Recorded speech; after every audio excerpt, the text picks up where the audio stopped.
એટલા જ બધા હોશિયારીના પેટના થઈ ગયા હોય તો કામ કરો, સફાઈ તમે હાથમાં લઈ લો, મંદિરો અમને આપી દો.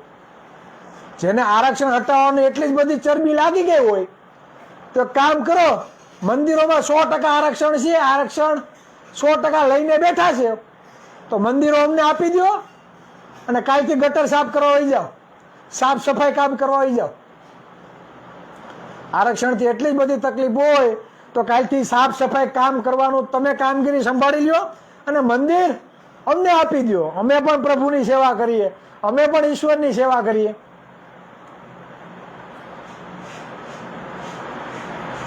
જે લોકો આરક્ષણ હટાવવાની વાત કરે છે ને એને દેખાતું નથી, એને એ લોકો ભાળી નથી શકતા કે કોઈ ઓબીસી, દલિત કે આદિવાસીનો દીકરો ખુરચી ઉપર પગ ચડાવીને બેસે. ઓબીસી એસસી એસટી સમુદાયના સાહેબ કેવો પડે ને એ તકલીફ છે આ લોકોને. અંજાલી ભાળી શકતા નથી. આરક્ષણ હટાવી દો એટલે આરક્ષણ મળ્યું જ નથી હજી, ત્યાં તમે હટાવવાની વાત કરો છો. 43 વર્ષ સુધી આરક્ષણથી વંચિત રાખ્યા અને જ્યારે પણ ઓબીસીના નેતાઓએ આરક્ષણ મળે તેના માટે લડત લડી તો દર ખેલે સર્વે કરવામાં આવશે, રિપોર્ટ તૈયાર કરવામાં આવશે. રિપોર્ટ તૈયાર થાય પછી માળીએ પાછા મૂકી દે. આમ 43 વર્ષ લગી લટકાવી રાખ્યા, આરક્ષણ તો ચાલુ જ ન કર્યું.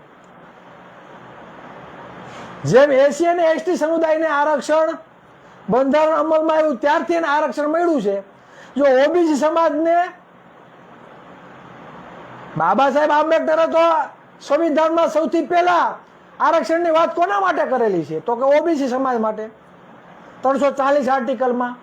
ત્યારબાદ એસસી અને એસટી સમાજને 341 અને 42 આર્ટિકલમાં આરક્ષણની વાત કરેલી છે. પણ આપણે બંધારણ વાંચ્યું હોય તો ખબર પડે, ઇતિહાસ વાંચ્યો હોય તો આપણે ખબર પડે. એસસી એસટી સમુદાયનું આરક્ષણ ચાલુ થઈ ગયું પણ આપણે 43 વર્ષ સુધી લટકાઈ રાખ્યા. અને મેડિકલ ક્ષેત્રમાં તો હમણાં લગભગ 2018માં આરક્ષણ ચાલુ કર્યું. શેમાં? મેડિકલ ક્ષેત્રમાં, નીટમાં. અને આપણું આરક્ષણ ચાલુ કર્યું ને એટલે સીધે સીધું 10% કોને આપી દીધું? ઈડબ્લ્યુએસ વાળાને.